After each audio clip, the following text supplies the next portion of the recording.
probably the number one thing you can do for your health is start reading food labels, because there are healthy alternatives, even convenient foods. I mean, I'd much prefer you buy individual ingredients and cook yourself. I mean, I think people know that they shouldn't stand behind a car exhaust and breathe that in, but you don't realize, a lot of people don't realize all of the toxins that are in our daily lives. And it wouldn't take too much to reduce that burden. If you're not treating your body well, your brain is going to be one of the first things to go. So if you just say, oh, my memory's going, oh, it's aging, it's not. Age itself is not a risk for any disease. Hello, everyone, and welcome back to another episode of Wellness for Life. I'm your host, Niki Wolf, and I want to ask you this. Have you ever wondered if there's a better way to navigate your health? Why are we spending more on healthcare than ever, yet we're facing rising rates of chronic illness and mental health issues? Today, we are joined by Emma Tekstra, a global health consultant, an independent researcher, and author of the groundbreaking book, How to Be a Healthy Human, What Your Doctor Doesn't Know About Health and Longevity. In today's episode, we're going to explore the truths behind the healthcare system, the surprising role of toxins in our lives, and how simple lifestyle changes can help you take control of your health. So if you are ready to shift this paradigm of how you think about health, this conversation is for you. Again, our guest today is Emma Tekstra, a fellow of the Institute of Actuaries, global health consultant, and independent researcher. With over 30 years of experience, Emma has dedicated her career to understanding what truly creates health and well-being. She's here to share insights from her book, How to Be a Healthy Human, and empower us to take control of our health and longevity. Welcome to the show, Emma. Thanks for having me. Yeah, I'm very, very much looking forward to this conversation. I got a sneak peek into the book, and I think you bring up some fascinating topics. But before we get in, I'd love to know what inspired you to write this book, and what do you hope readers will take away from it? Wow. Well, so I think COVID, when it hit, I'd been in the corporate world. We've been advising the biggest companies in the world on their healthcare plans for their employees and other employee benefits all around the world. But healthcare, especially for US employers, is one of the biggest expenses they have. And so, I'd been helping employers understand wellness, what truly creates health. And then this thing called COVID comes along, and how employers address that, and how the firm I was working for was advising employers to address it, and especially how the US compared to the rest of the world. So a lot of my work was working with our colleagues. We have colleagues all around the world to help employers in other countries, and how other countries were addressing it compared to how the US was addressing it, and everything that was going on, all the non-scientifically based recommendations, let's say. And so I was getting very frustrated. I tried to bring up some points with leadership. I was in an executive position. I was actually head of innovation of our consulting services around the world. So it was my job to sort of push the envelope and try other solutions. And when I was bringing things up, as I had done for so many years before, I was getting pushback, and I couldn't understand why. And I'd show them some information, and I'd just get all this pushback.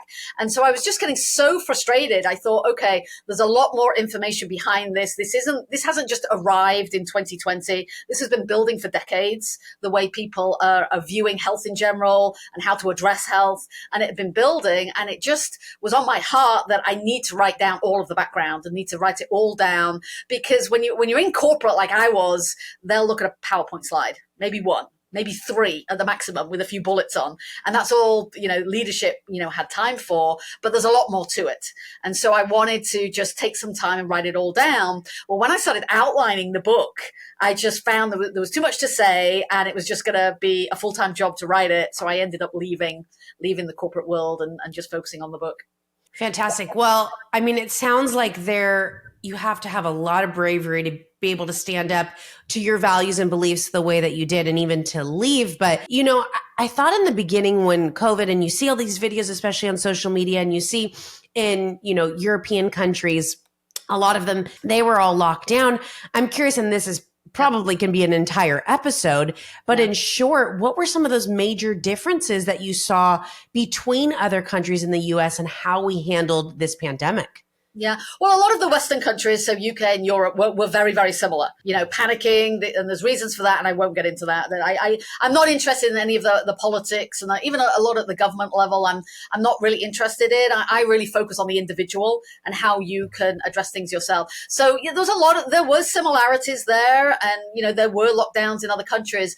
But then I saw that countries, like India, that was very what we would call here alternative. So they would use Ayurvedic medicine, which was all about natural health and managing the health of your body, and even traditional Chinese medicine. I mean, even though it originated in China, a lot of people in China, they just took care of their health very naturally.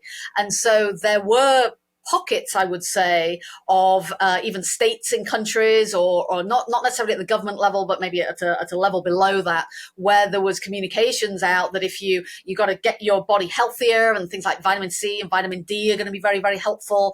Other certain supplements, NAC is going to be very, very helpful, quercetin, zinc, and that these things are very helpful at boosting your immune system. And those kinds of communications were going out in other countries. I tried to create a communication like that in the US. It was like, oh, no, that's not going to help anybody. Yep. So there was a lot more of that. And then with the shots and things. So in the US was really, we need to mandate it. You can't come to work or you're going to be fired if you don't have this shot. There was very little of that. And part in other countries, I would say, in the UK, employers don't get involved in what pharmaceuticals you put in your body or how you treat your health. So there was almost no mandating of vaccines for the large companies in the UK and many other countries. They made them available, and there was a lot of marketing from the government, hey, you should really do this. But also in a lot of countries, they couldn't get hold of enough of the vaccines to start with. So they focused only on older people. So maybe only the over 70s and sometimes the over 60s. And I would have colleagues in other countries, because I work with my colleagues all over the place. And they're like, oh, well, we're going to fly to the US. I'm going to bring my teenagers and fly to the US so they can get a shot. And I'm like, please don't. And here's why.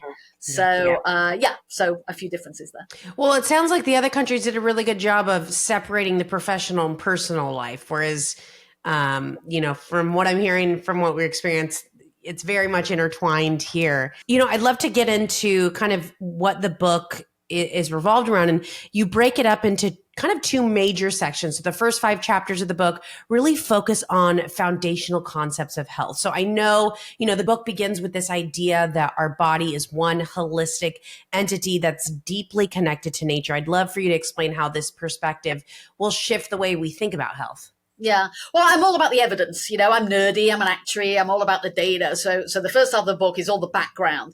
So to start with, looking at the body as a whole, it's one whole entity. And so much of our medical system silos each of, a different, if you have an autoimmune disease, if you've got MS, you're going to go see a neurologist. If you've got like Crohn's disease, you're going to see a gastroenterologist. If you've got Graves' disease or Hashimoto's, you're going to see, an endocrinologist, a rheumatologist for RA. You're going to see all these different doctors, and often with an autoimmune disease, you've got more than one. And so you're seeing all these multiple doctors. But the fact is, that's just not how the body operates. So so I start off just explaining a little bit about the body. It's very much in layman's terms. I don't get too complicated. I got little diagrams and illustrations, but just explaining that the body is one whole entity and it all works together. And so if you've got a pain in your stomach, it could be something related to your back or your little toe. And so that's just how the body works. And so modern understanding knows these things, yet our medical industry has gone more and more siloed, and it just makes no sense. Yeah, absolutely. And I feel like, when you are immersed in the alternative medicine or Chinese practice, with acupuncture, you do stuff on your feet and it can affect different areas of your body. So you're somewhat aware in there. But even for the individuals who this isn't the space that they learn about, I think most individuals know about the gut to brain connection. And that should be enough to tell you right there that things that happen in the gut don't necessarily mean it starts there or it ends there. It's all so interconnected. And so that's why, I fully believe in functional medicine and naturopaths, where they're really looking at the full body, the full picture to figure out what's going on. And I think that's why so many of these issues, we have so much chronic issues, is because we're only putting a Band-Aid. We're only looking very surface level, where we really need to look bigger scope of what's going on. Now, you kind of speak about the medical industry a little bit. And I think in your book, you mentioned that it's primarily profit driven and that pharmaceuticals often do more harm than good. I'd love for you to elaborate on how this can impact the way that conventional doctors are trained and Yeah. possibly even treat their patients. Yeah, I give a little bit of the history because you've heard quite a bit about this now that conventional doctors they're just out to make money. But I think you've got to go back, and you've got to go back about 100 years to see the history of the modern medical profession, where it came from. I mean, people didn't trust doctors 100 years ago because the tools that the doctors had 100 years ago, often they were doing, everybody knew they were doing more harm than good. A lot of the petroleum based substances that they were using, arsenic and mercury, that we know to be highly toxic today. And you look at some of that history, and then you build it up, and then the history of the pharmaceutical industry, and then it kind of shows you where we got to where we are. I mean, COVID didn't just happen. It wasn't. Yes, it was kind of a wake up call for me to do something about it and change what I was doing and speak out more. But that was, even the straw that broke the camel's back, they might say. But it had been building for absolutely decades. And so so I give a little bit of that history of how medical doctors are trained. I mean, they are human beings. We put them on this pedestal, but they're human beings who, are smart in some way. They're very book smart. They've had to do a lot of study of all of the different parts of the human body. But let me tell you, if you got every single doctor and scientist in every country around the world, and you got them all together and you put them in a room or a database, they wouldn't have even scratched the surface of literally how the human body works. There's so much to know. But over the years, they've built this medical curriculum in the medical schools that is really now all about the pharmaceuticals and the procedures and the surgeries and things that you can do to address a particular symptom or a particular diagnosis. And I talk a little bit about, what we mean by diagnosis. But in fact, it's not, if you look back where the doctors, the medical curriculum, they've dropped things like hygiene and nutrition. And I'm seeing now some of the words that are coming out of the government that they're actually thinking of putting nutrition back into medical school curriculum. But they'd have some training on scurvy, and a chronic deficiency of vitamin C or vitamin B3 can, create such a nutritional deficiency you could actually wind up dying. That's it. But they don't talk about how important food is to nourish the body and all of the wide breadth of nutrients and supplements that the body needs to function properly. All of that just doesn't exist in the medical curriculum anymore. So you've got to look at what has your doctor learned. And it's not the individual doctor's fault necessarily. I wish many of them were more critical thinkers, but many of them, they're just, seeing patients day after day, and they're very, very busy and they're very stressed, and they just don't take the time. They want to feed their families, and they just focus on that. And so it's really the whole system. So right from how they're trained and then how they're rewarded and the kickbacks, frankly, that are given by insurance companies and pharmaceutical companies to keep them doing what they're doing. And I don't want to get too into that, but there's a big system around them. It's not necessarily any individual doctor. I love that you mentioned that, because I think in so many aspects of life, people's intentions are generally good. And I have a lot of friends who are in the medical field, doctors, PAs, all that stuff. Yeah. And they are trying to do their best, but it's rooted in kind of more of the system foundation. And like you said, it's like their hours are crazy. I was thinking before when I was like, I wanted to be a naturopathic doctor.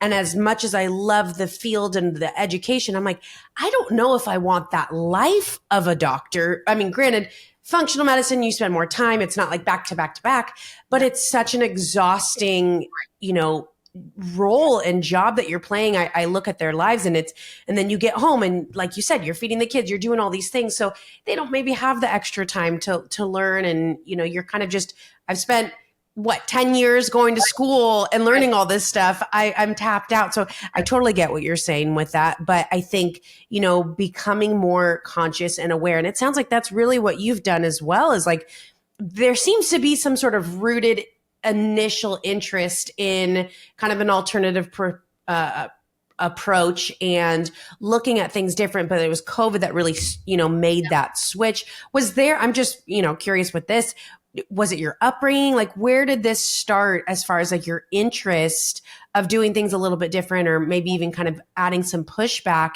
into this normal narrative that's pushed here in the United States? Yeah, well, I mean, growing up, I should say, I did want to be a doctor when I was a teenager. My father taught me out of it, so I became this actuary. But I've always been interested in medicine. I'd watched surgeries on TV and stuff.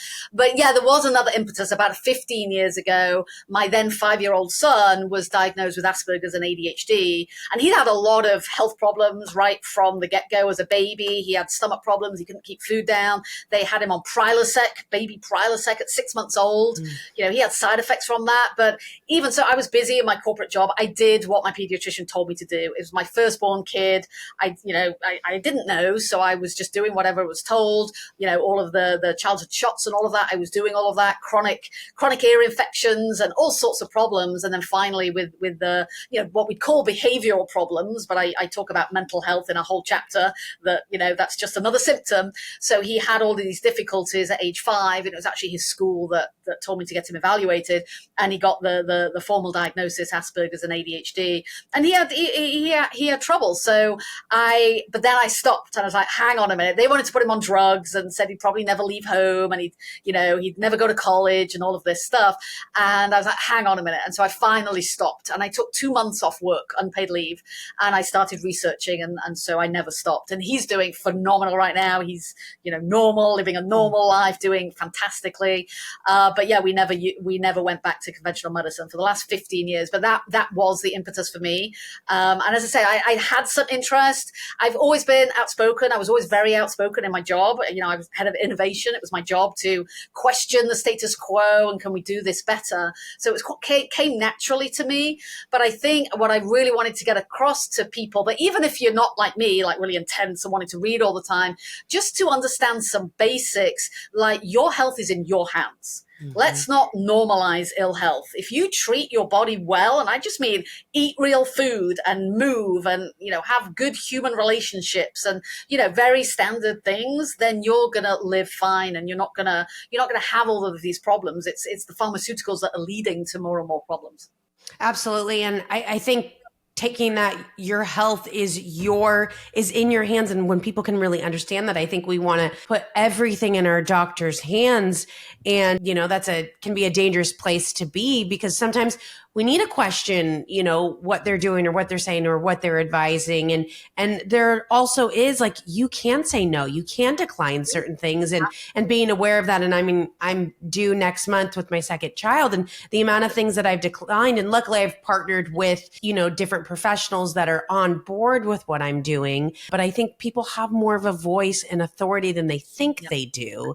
And like you said earlier, is we put the doctors on a pedestal, and granted, I've needed many, many doctors and 911 and emergency and all these things. And so there is an absolute incredible role that they play.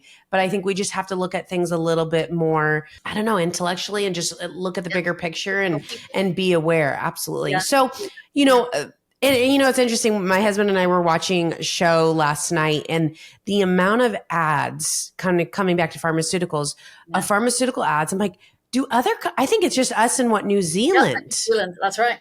Yeah. No other country. I'm like, what? How did, so. You're advertising it like it's Cheerios, like, the individual. And so people think they need that stuff, and you don't. You don't. And trust your intuition. I mean, as a parent, you got your second child on the way. You trust that your child better than the doctor who sees them even once a month. You know your child. And so trust. And I wonder where that shifted, where we lost trust in ourself. And maybe it came to convenience where, okay, I have so much on my plate. I'm go, I'm do, that I just need to delegate something, some part of my brain to somebody else. And so I can kind of see that. And I think maybe that shift from, a homesteader life hundreds of years ago where we did a lot of stuff on our own. We didn't, our kids weren't going to this practice and this game and this, like, it wasn't overly saturated into this. Now you kind of do have to delegate things if you have such a busy life. And so I wonder if that's kind of where some of the shift came. Yeah, I know for me, it was because I was so busy, and I'm frustrated with myself. I didn't wake up until I was 5. I had a younger son who was 3, and so he benefited. He's super rock solid, healthy. My kids never get sick. But I sometimes I might think back, I wish I'd known more then when they were younger. But yeah, so I think our lives are our modern lives are too busy, way too busy.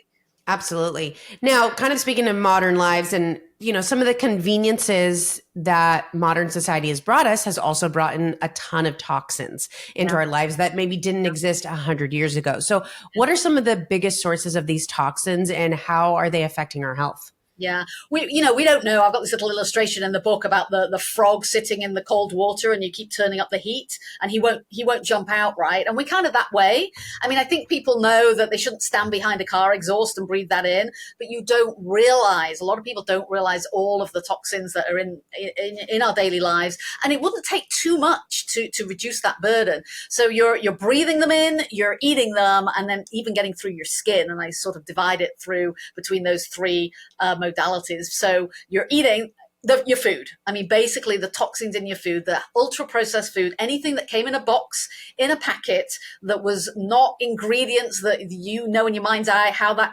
grew or whatever. If it's a chemical or it's something that is a toxin to your body has to work hard to process that and get it out of your body. And sometimes it's, gonna arrive in your brain. So heavy metals are in the food that we eat. Yes, car exhaust and being in a high traffic area is certainly bad. But even things like pharmaceuticals. I mean, yeah, a lot of them, most of them are doing more harm than good.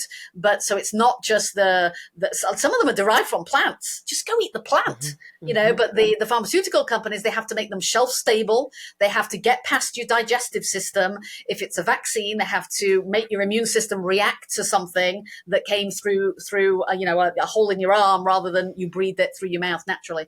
So there's a lot of toxins and things that your body can't handle, even in pharmaceuticals, even in over the counter stuff. So food that you're eating, and then on your skin. So makeup and deodorants and lotions and all of these things that you put on your skin. And there are healthier alternatives. You just need to do a little bit of research, but you'd be amazed at just the stuff you're putting on your skin. Even sunscreen. So there's been a whole marketing propaganda around, skin cancer's going up, you need more and more and more and more sunscreen. But if you look at the data, because I'm a data geek, over the last 50 years, if they've been having that propaganda, the skin cancer rates are actually going up.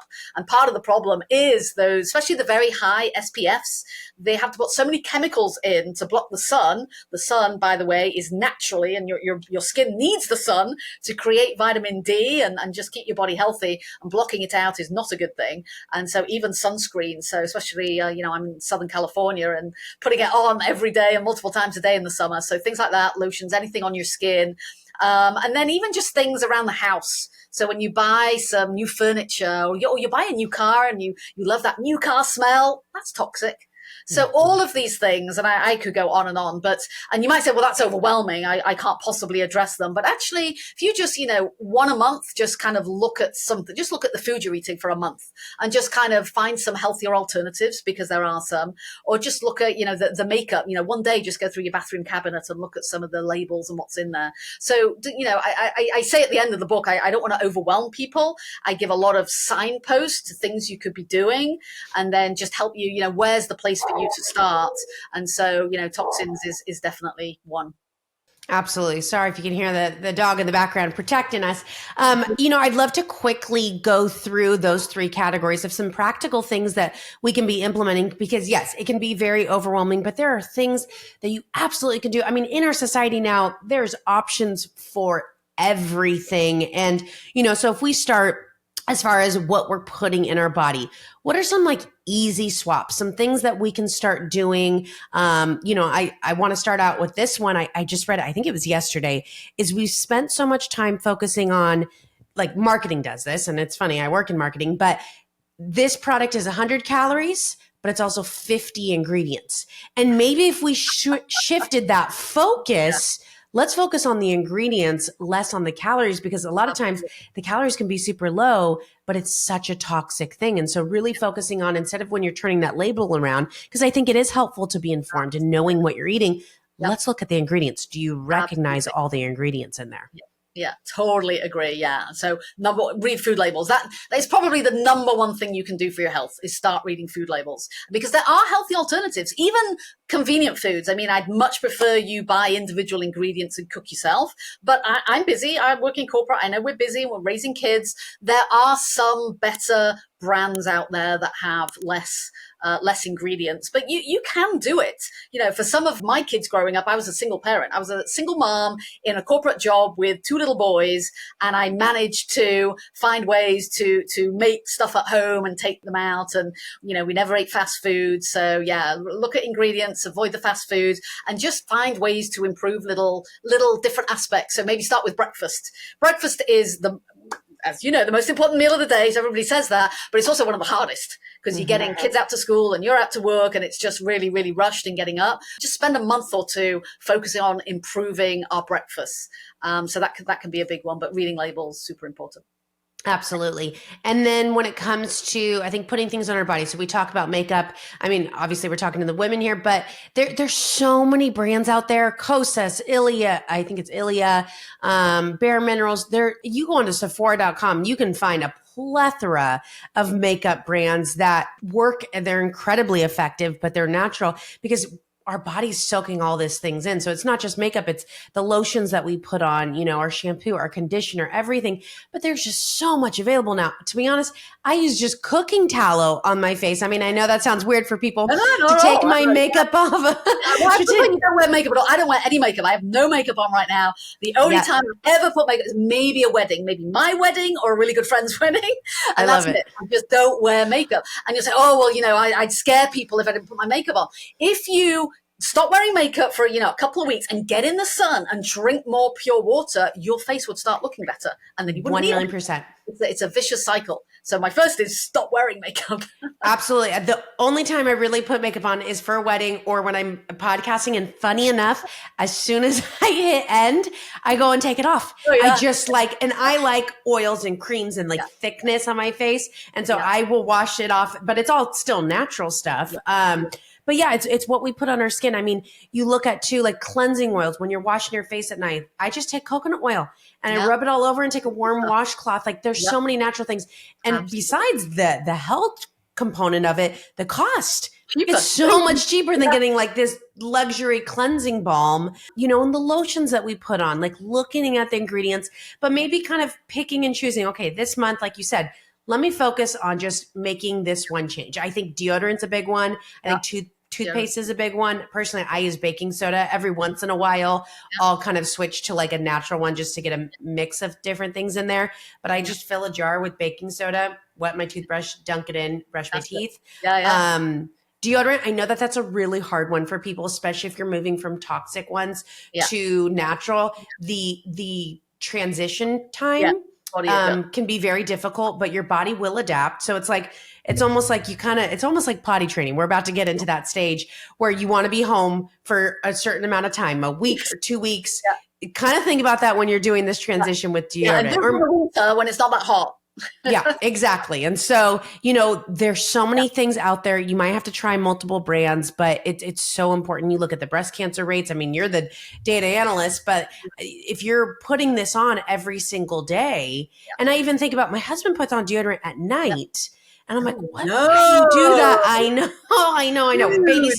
Baby steps over here. We're doing things one at a time for him. But you've got to get that stuff out of your body. How do you get it out of your body? You go to the bathroom and you sweat. These things are good for you.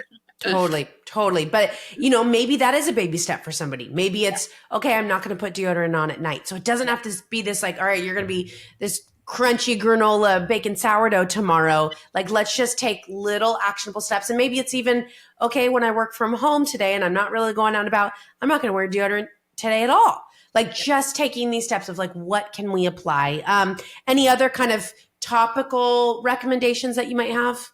I think the pans that you cook in.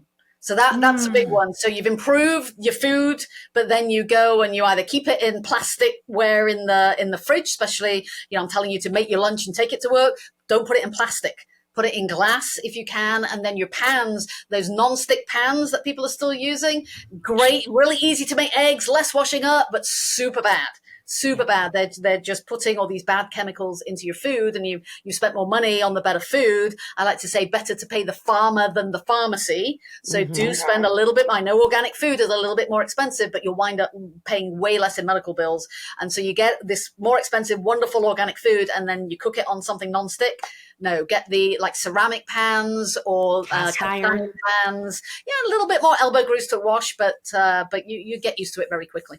Absolutely. And to be honest, the amount of cast irons that I've seen at thrift stores, and I'm not like a huge thrifty, but you can get those, do a really good cleaning. You don't want to use soap, maybe some salt and lemon juice and all these different things, but it doesn't have to be expensive. And the flavor, the texture that when you cook with a cast iron is so superior. So great recommendations there. And again, start making those switches. Maybe if you are ordering, if you have like frozen meals, whether it's, a healthier alternative or not, take the food out of the plastic, put it on a glass, ceramic, something else, then put that in the microwave. We don't want to heat it up in the plastic. Microwave, though. Can I say that? Please you don't what? use the microwave. I'd rather you didn't use the microwave. Yeah, so I won't even use a microwave. I don't. My and I'm with you on that. I'm just trying to think of like baby steps for people who are like used to that. I think that's one shift that we can do of like, instead of going, 0 to hero, let's move it over to ceramic. If you have the time, absolutely put it in a cast iron, let it heat up that way. If you're ready to make the jump, completely get rid of it. My sister pulled it out of her house. She doesn't have it. When I lived solo, we didn't have one. So yes, I very much agree that it's not providing a lot of benefit for us. And then the third category. So we talked about what we put in our bodies. On top, was it what we're breathing?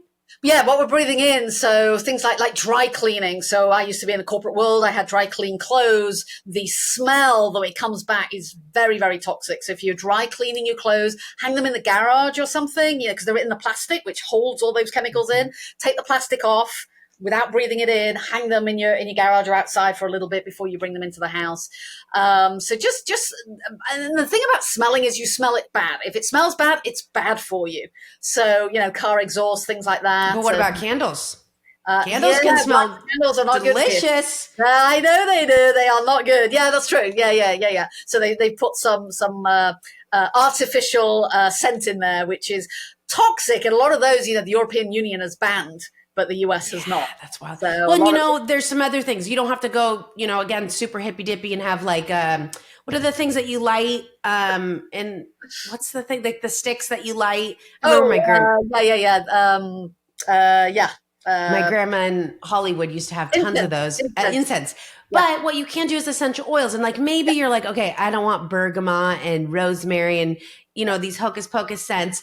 I have vanilla peppermint in here and it is absolutely delicious. You can get these warm, really like sweet, cozy flavors. It doesn't have to be super earthy smelling, and I'll have that going, and it's absolutely incredible. I mean, I do sometimes miss like the landscape of kind of having a candle burning, and there are natural companies. Maybe I should look into those because it is kind of nice to see that. But that's a big one. I mean, the Glade plugins, all that stuff. That's just got to go. The cleaners that we use. Yeah. Essential oils are phenomenal. I love essential oils. I love that you're using those, diffusing. They're wonderful. What's your favorite combination? Oh, I don't have a favorite. I use them every day for my thyroid because I have thyroid issues totally naturally. I handle them totally naturally, but I put every day is a mixture of lemongrass. It's got a little bit of frankincense in there and clove. Okay. And then, so it's not necessarily, it's kind of not the most amazing smell, but just generally essential oils are phenomenal. Yeah. But even, the people that bug in you, depending on where you live in the US. So you might need, the bug people that come every 2 months. Like DEET or something? Bug spray, but DEET is terrible. But I have a natural, pest control. They come every 2 months. Yes. Yeah. And so they're using essential oils, and I don't know exactly what their concoction is, but there are pest control services that are using natural chemicals around your house that are even, you can keep your pets around when they're coming around. So be careful with even things like pest control. Yeah, that's incredible. I know my neighbor, their house was tented, and like I saw the guy out there spraying everything. I'm like, oh my gosh, this is going to be terrible. But I think peppermint oil is a really good like insect deterrent. And it smells delicious too. Yeah, I love peppermint. Peppermint for headaches. Never take that over the counter. No Advil, no Tylenol. Bad. Peppermint, amazing. on your Yeah. temple, a little bit on your temple, a little bit at the back of your neck. Yeah. Amazing for headaches. Yeah, Yeah. I've been packing my hospital bag, and there's all sorts of different essential oils in there depending on what I'm about to experience. So, yeah, there's so many things that we can do with that. I kind of want to transition into this, other kind of section of your book, and we're talking about, different implications of this new approach to health. And we spoke about, or you spoke about infectious diseases, that they don't have to be inevitable. And especially during flu season, which I know everybody right now is feeling like they have had the cold for about 7 years straight.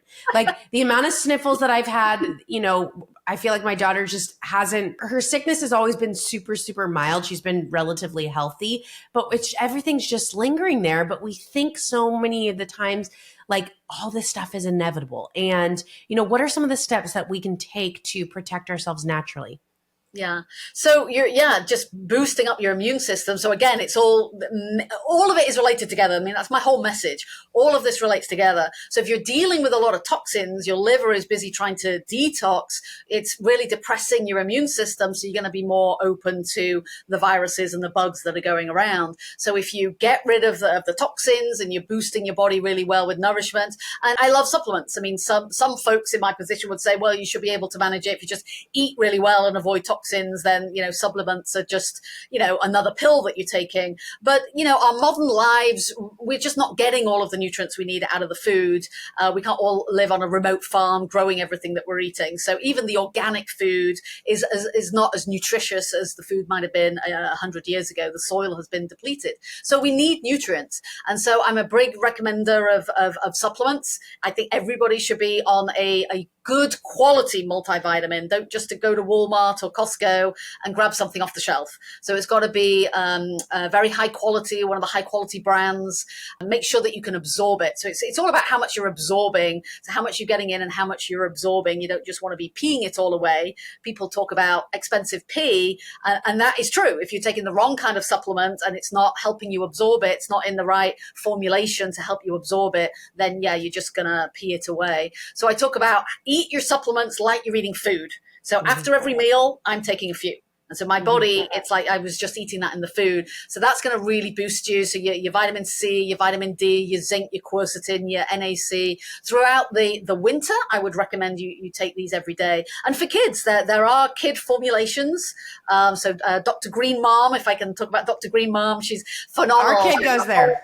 Okay. So it goes there. Wow, that's fantastic. So yeah, it has a whole range of baby formulated vitamin D, vitamin C, even pain relievers, colic relievers, all these very natural ways to help boost your immune system for young kids.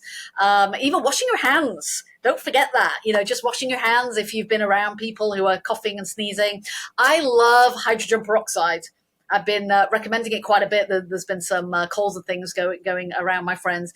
And so hydrogen peroxide, nebulize it. So you get like 3% hydrogen peroxide and you sort of dilute it, sort of 50-50 with some saline.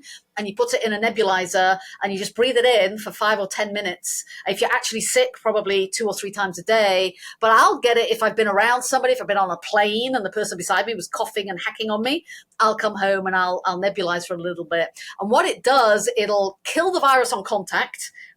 So hydrogen peroxide is H2O2. So it breaks down into oxygen and water.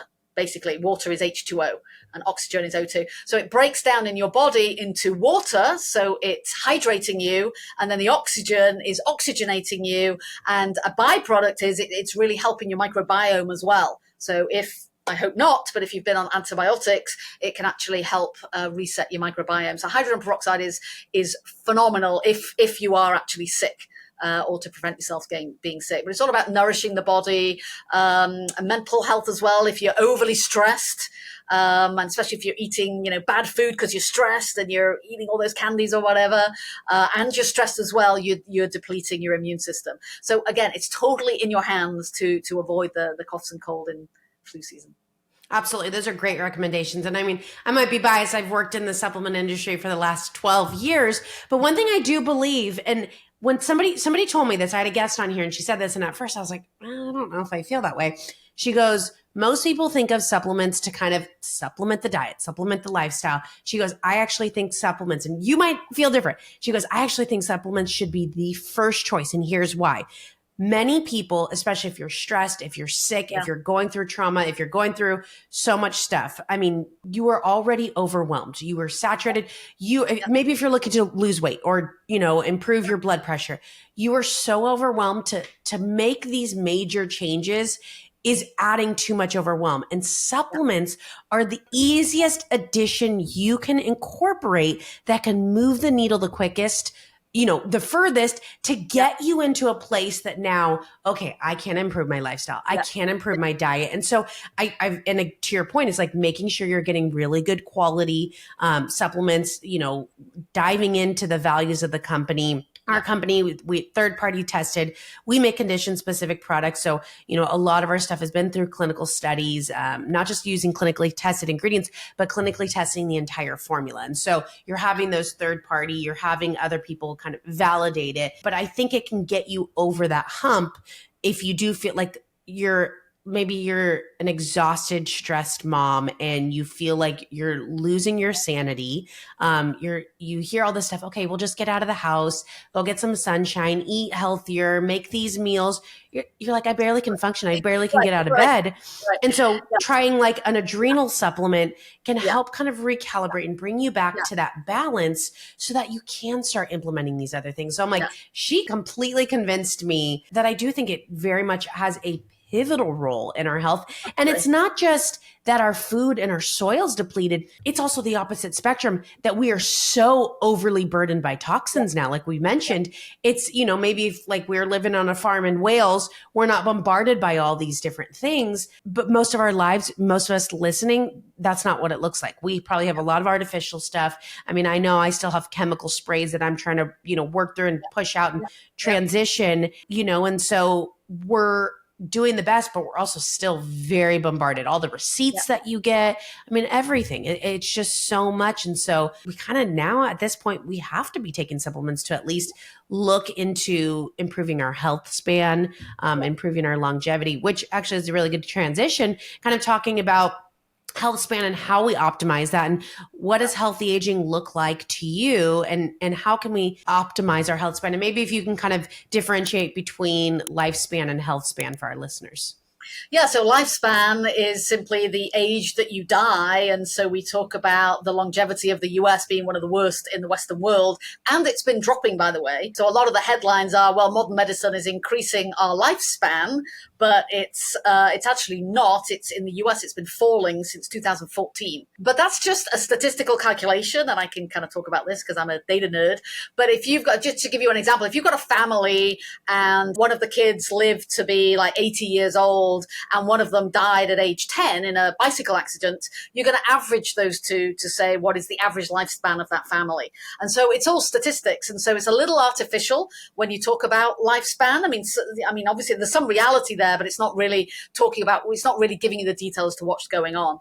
And then health span is the age at which you are actually, able to function normally, look after yourself, you're sharp in your brain. And that has been falling probably even further in terms of, you might have somebody in their 70s, but they're on 5 different medications, and they can't, they can barely leave the house. I mean, that's not a healthy way to live. And so I talk about there's very easy to age really well and be 100 years old. I mean, I think that is a realistic human lifespan. If you look at the blue zones, I talk a little bit about the blue zones research, and I'd encourage anybody to go look into this. It's been talked about for like 20 years. It was originally National Geographic started looking at the places in the world where people live the longest. So they live over the age of 100. So what the biggest percentage of the population that live over the age of 100. And these people who are 100 years old and 103, they're not in old age homes. They are living their normal lives. They are farming. There were one, I think it was on the Netflix series. They made a Netflix series about it now. And he's riding a horseback and he's 102 years old. Because the brain it's just another organ but it actually needs more nutrients. Back to the supplements, it needs and uses up more nutrients than any of your other organs and cells in your body. So it's one of the first things to go. If you're not treating your body well, your brain is going to be one of the first things to go. So if you just say, oh, my memory's going, oh, it's aging, it's not. Age itself is not a risk for any disease. It's just not. It's the toxins, it's the way you're eating, it's the way, the movement that you need and how your body needs to operate well. And your brain will be the first thing to go because of its needs. So I think healthy aging is all about all these things that we've been talking about and treating your body well. But it's also about things like human connections. We were built to interact with other humans. We're on a video now, but you need to be in person and getting together. And there's a lot that happens. I mean, we don't understand it. We hear about twins, for example, identical twins, and one stayed home and one went off to the next town with a different parent. And the one twin burnt their hand on a stove and the other twin got a blister on their hand. I mean, Wow. we don't know what is really going on in nature, but we do know that human interaction boosts our immune system. The recommendations to isolate during COVID was absolutely terrible public health measure. So we need. One, I can imagine the amount of women and mothers that had to give birth without their spouse there. I can't even fathom that. But yes, to the isolation. Yeah. Oh, just the amount of trauma that can still continue to hold in somebody's life. Yeah, absolutely. So it's all of these different aspects of healthy aging. And I mean, I say it myself, I'm getting old. I got a new pain or whatever, and I'm getting old. And we all say it. But then I tell myself, no, it's not because I'm getting old. It's because I didn't drink enough water today. Or one of my supplements, I take a lot of glucosamine, if I could talk about a particular supplement, because I was getting achy knees when I was on a pickleball court or whatever. And I found that drinking way more water, way more than you think you need, but a lot of water, and taking glucosamine, it's the only supplement that if I forget to take it for a day, I realize right away my joints start getting achy. I go kickboxing. So, you've got to be getting good movement all the time, weight-bearing movement.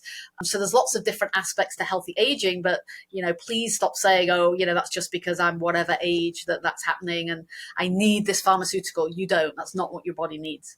Absolutely. I think it's such a common narrative that you hear from, I don't know, it could even be 50 up, where that's just that, I'm getting older. Like, this is expected. All my buddies are on medications. Just because it's common does not mean it's normal. Let's shift that narrative. And that's kind of like a goal of mine of like, because you can easily talk to health conscious people who want to make these changes and are inspired, but to shift those individuals who maybe aren't willing, or what are the stages of change in like psychology, who just are not even aware, but to do so in a loving and graceful way. I don't know. That's kind of like where my heart is of like, how do I inspire them to want to seek different, to want to expand their horizon and capacity of what's possible. So two kind of fun and questions for you before we transition into where people can find you. One thing is, and I don't put too much emphasis on this because I think things pivot, but I'm curious if you can share what nutrition looks like for you, like a day to day, what meals look like, because I think in my, I don't know, however many years, the amount of diets, I mean more of like paleo, keto, all that kind of stuff, not necessarily restriction, that has gotten a big hype and this is the way to do it, has changed so much that I don't now, when somebody says they're doing something, I'm like, okay, like feel it out, see what works. If you're living healthy, I mean, Emma, I can see here, your skin is glowing. You've got energy to do pickleball, like something's working well for you, but I'm curious of what does food look like in a day for you? Yeah, it's whole foods. I don't eat much out of a packet. I eat hardly anything out of a packet. I don't subscribe to one particular diet or another. I have stomach issues, I would say, from going back for years, and the stress I was under in my corporate job for many years really sort of, and I did take drugs as a teenager with my pharmaceutical mom. I had a back injury. So I do have some issues. I don't take any pharmaceuticals whatsoever, but I have some issues that I have to maintain. So I start with protein. So I start with eggs, and I'll have a chicken sausage. And maybe I'll have some sort of carb. I make this kind of almond bread from almond flour. I'm completely gluten free. I'm vehemently gluten free. That is just Because celiac or just because gut issues? I've never been officially diagnosed with anything, but it's got worse over the years. And for my Asperger's kid, we went gluten free for him, and we went gluten free in the family. And then every time I tell myself, and I was a complete bread addict. I loved bread, and cake is like my absolute favorite thing. Afternoon tea, oh, my favorite. So it was really, really hard for me to give up bread. And even, for years I would travel. I go, well, it's just US bread is really bad. And I actually went to Israel, not last summer, the summer before the latest trouble started. And I said, oh, the bread here is going to be fine. And I had a big pita bread, and I was ill for 3 days. So yeah, I am vehemently gluten free. I'm very, very careful now on that. And I tend not to do dairy. I'll do some goat's milk, a little bit of goat's cheese, but I tend to avoid dairy a little bit. But the rest of it is just so heavily protein, a bit of a carb with almond flour, something like that. And then for lunch is typically a big salad. I eat a lot of arugula, and then I'll eat mackerel. I'm kind of addicted to canned mackerel. So I do a lot of canned mackerel, olives, very Mediterranean, so a lot of olives and a lot of nuts, tons and tons of nuts and things like that. And then dinner's just protein and vegetables and things like that. I don't do a lot of beans. Something else doesn't massively agree with me, but I don't cut any one thing out other than gluten. Everything else is kind of in moderation. But number one for me is everything is made from scratch. I mean, I make dinner for my family every single night, no matter how busy I am. Even if I've got a conference call coming up, I've been known to take my laptop into the kitchen, and I'll just turn the video off, and I'll be chopping vegetables. So yeah, so it's just whole food, I think, what is most critical. And when I'm out with friends, my friends all know this. So on my website, there's a section of my website called ETA. It's called Emma Tekstra Approved. So my friends all know if they're eating something, is it Emma approved? And so sometimes if I'm going to a friend's or I'm out at some sort of event, I'll take food and snacks with me. If I'm traveling, I take food and snacks with me. So I'm pretty careful not to eat anything too bad. But I'll very occasionally, have a chocolate bar or something. But I love chocolate. But yeah, whole foods as much as possible. I love it. And for breakfast, how many eggs do you have? I have 2 eggs. Okay, every day. 2 eggs, and then you have the chicken. Because I know a big conversation is the amount of protein in breakfast, especially for women, but it sounds like you're adding in that additional chicken sausage as well. Yeah, I'll do a lot of smoothies as well. So if I'm on the run, and my boys who are gym rats, they have a smoothie every day, but I have this wonderful protein powder that's made from mushrooms. So mushrooms and things, and my one son hates mushrooms, so don't tell him there's mushrooms in it. Yeah. But a lot of, very good protein powder, so almond milks and things like that. So smoothies are helpful as well. But, Brilliant. Okay, so this second question, I'm going to put you on the spot. If you don't feel comfortable, you don't have to answer it. But I think when I bring on different guests in here, you guys are the experts. You guys share everything, that and that tremendous in. But I also want to normalize that we are also human and we don't have everything perfect. And you kind of actually, you've touched on a few things. But what's something right now that you're currently struggling with, whether that's physical, emotional, anything in life that, you know what I mean? We don't always have everything right just because we know health and wellness so well. There are other things that we might be struggling with. So I'm just curious if you feel vulnerable enough to share something. I think staying in the moment and focusing on the day. So, we have financial concerns, I would say, not as huge as some people are dealing with, but I left a corporate position.